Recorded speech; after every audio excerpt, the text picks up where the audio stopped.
আজকে আমার হাজব্যান্ডকে লাঞ্চে আর ডিনারে কী দিয়েছি সেটা তোমাদের সাথে আজকে শেয়ার করব। আমার হাজব্যান্ডের 24 আওয়ার্স ডিউটি থাকে, তাই জন্য ওকে কিন্তু আমি লাঞ্চ আর ডিনার দুটোই দিয়ে দিই। আর সানডে ওর ডিউটি থাকলে আমি ওর লাঞ্চটা প্যাক করি। লাঞ্চের জন্য ওকে দিয়েছি সাদা ভাত, তার সাথে দিয়েছি কাঁচা পেঁয়াজের টুকরো, মুসুর ডাল, আলুর চোখা, আর আজকে মাছ হয়েছিল পমফ্রেট, আর এখানে দিয়েছি কাতলা কালিয়া, আর এটা হচ্ছে চিংড়ি মাছের মালাইকারি। গ্রেভিগুলো দিয়েই অ্যাকচুয়ালি মাছগুলো ঢেকে গেছে, তাই জন্য মাছগুলো এখন এখানে দেখা যাচ্ছে না।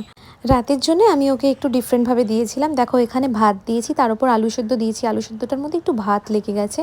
আর এদিকে দিয়েছি বাসন্তী পোলাও, বাসন্তী পোলাওয়ের সাথে দিয়েছি চিকেন, এদিকে দিয়েছি ডিম কষা, আর ভাত আলু সেদ্ধটা দিয়ে খাওয়ার জন্য দিয়েছি ডাল। এখন ভিডিওটা এডিট করতে করতে মনে হচ্ছে দুটো কাজু বরফি দিলে তো মন্দ হতো না। যাই হোক, এটা ওর ব্রেকফাস্ট ছিল। এটা অ্যাকচুয়ালি আমাদের সবারই ব্রেকফাস্ট আজকে। সানডে আমরা একটু চাউমিন খেতে পছন্দ করি, তাই আজকে ব্রেকফাস্টে হয়েছে এগ চাউমিন উইথ ভেজিটেবলস। এই দেশি স্টাইল চাউমিনটা খেতে কিন্তু মন্দ লাগে না। আর এই যে আমাদের জন্য এটা আছে, এটা আমরা পরে খেয়ে নেব। এক হটপট ভর্তি করে চাউমিন করা হয়েছে আজকে।